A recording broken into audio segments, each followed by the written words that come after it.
అంటే పోతే ప్రస్తుత భారతీయుడు చూసుకున్నట్లయితే అప్పటికి ఇప్పటికి దాదాపు 27 సంవత్సరాలు గడిచిపోయింది. కాబట్టి సాంకేతికంగా కావచ్చు, స్టోరీ పరంగా కావచ్చు, చాలా పెద్ద చేంజెస్ తోటి ఇంకా బెటర్గా తీద్దామనే ఉద్దేశంతో ఇది రాసుకున్నట్లుగా తెలుస్తోంది. సో టెక్నికల్గా ఎటువంటి చేంజెస్ వచ్చాయి ఇన్ని సంవత్సరాల్లో, ఇది ఎలా అందిపుచ్చుకోగలిగారు? అంటే ఇది సీక్వెల్ 2 ఎప్పుడో రావాల్సింది. ఇంత టైం ఎందుకు తీసుకున్నారో తెలియదు మరి.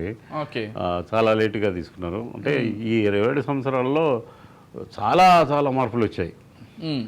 రీల్ నుంచి డిజిటల్ వచ్చింది, డిజిటల్ నుంచి ఇప్పుడంతా సినిమా మొత్తం టెక్నికల్ మీదనే ఆధారపడింది. ఓకే, సినిమా షూటింగ్ తీసేది తక్కువ టైము, సీజీ వర్కులు ఇవన్నీ.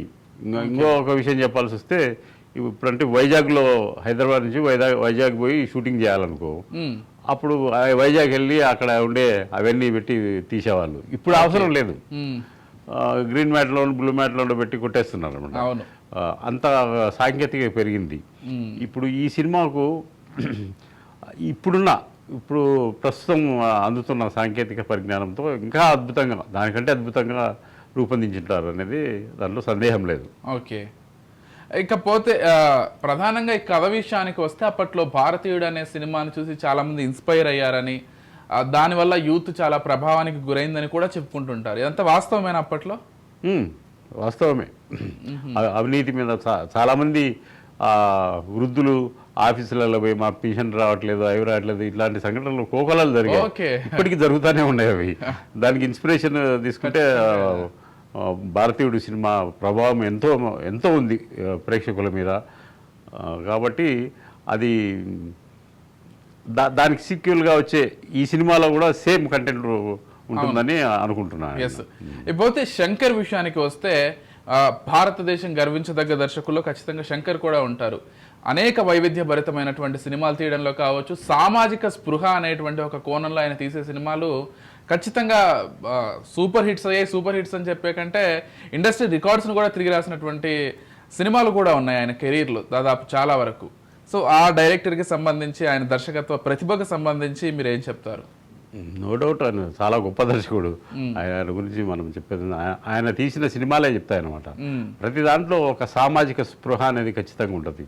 ఏదైతే ప్రజలు ఎదుర్కొంటున్నారో, ఏదైతే ప్రజలకు ఎక్కువ సమస్యగా ఉందో ఆ పాయింట్ని తీసుకొని ఆయన సినిమాలు తీసి ఆ సినిమాల్లో ఒక మంచి సందేశాన్ని ఇస్తారనమాట. ఓకే, సో ప్రధానంగా ఈ సినిమా విషయానికి వస్తే, అంటే మీరు వినుంటారు కొంత టాక్, అంటే ఎలా అనిపిస్తుంది అంటే ప్రేక్షకులకి ఏమంటున్నారు?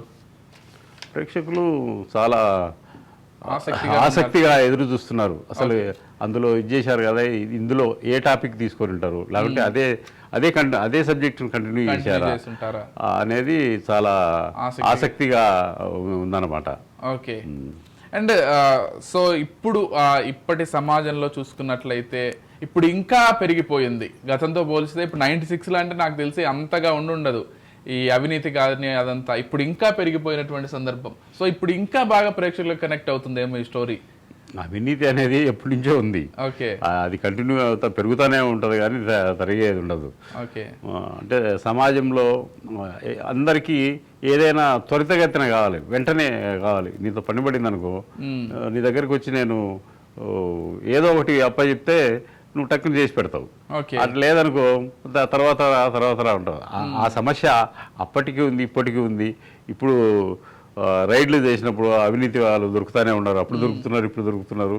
కాకపోతే టెక్నాలజీ పెరిగింది, ఆ లంచం తీసుకునే విధానాలు అవన్నీ మారిపోయింటాయి. కాబట్టి దాని మీద ఏమైనా ఫోకస్ చేసి ఉండొచ్చు అని నేను అనుకుంటున్నాను. ఓకే, పోతే ఈ మధ్య ఇటీవల కాలంలో మీరు సినిమాలు ఏవి గమనించినా కానీ పాన్ ఇండియన్ సినిమాలను తీస్తున్నారు. అంటే అన్ని భాషల్లో కూడా రిలీజ్ చేస్తున్నారు.